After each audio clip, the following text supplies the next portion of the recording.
All right, guys, for this video, we're going to get back to number 3. This is the oddball out of the first 4 right here. We're not going to graph. We're not going to get a circle for this. What kind of gives it away is I don't have sine or cosine. On the right side, I have secant. Now, for these graphs, you're either going to have sine or cosine, or you're going to have secant or cosecant. You'll never have tangent or cotangent.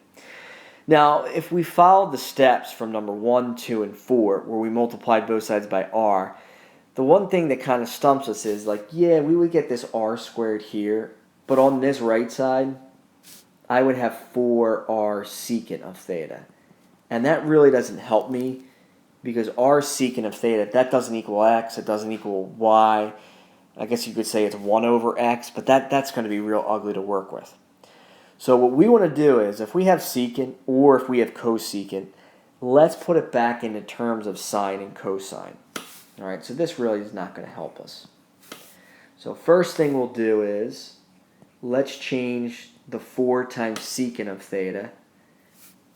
Whoops, what I did there. All right, let's change that secant of theta. If I change it to cosine, it's like saying 1 over cosine, so then I'll say it's 4 over cosine of theta. All right, and then the one thing we can do right here, if we multiply both sides by cosine of theta, like this would cancel out. I'm going to multiply this left side by cosine of theta. On the left side, we're going to have r. I'm just going to kind of switch the order right here. We're going to have r times the cosine of theta just equals 4. All right, that's why this is kind of the oddball. Now this right here, r times cosine of theta is x. So just like that, I get rid of r and theta.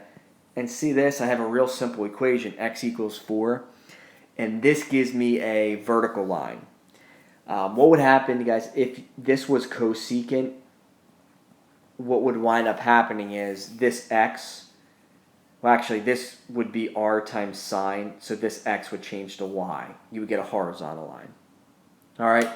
So whenever you have r equals secant or cosecant, they're either going to give you horizontal or vertical lines. All right? The graphing really is the easiest on this. So x equals 4. We just go to x on the, we just go to 4 on the x-axis. 1, 2, 3, 4 right here. And we just draw our vertical line. Piece of cake. All right, real simple. All right, so this was the oddball. This is the one where if you have r equals secant or cosecant, you're going to get a horizontal or vertical line.